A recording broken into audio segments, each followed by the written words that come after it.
از چهره پشت صورتک می ترسم، از این همه تزویر و کلک می ترسم، از این که از اعتماد بر آدم ها هر بار رسیدم به شک می ترسم. دنیای بدیست، روز و شب در جنگیم، از این غم و درد مشترک می ترسم.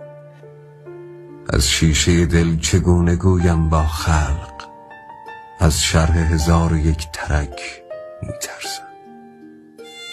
از خلق اگر فراریم معذورم، یک زخم عمیقم، از نمک می ترسم. از بس خبر از دروغ و نیرنگ آمد، هنگام عبور قاصدک می ترسم. انگار که بر دوز و کلک می گردد، از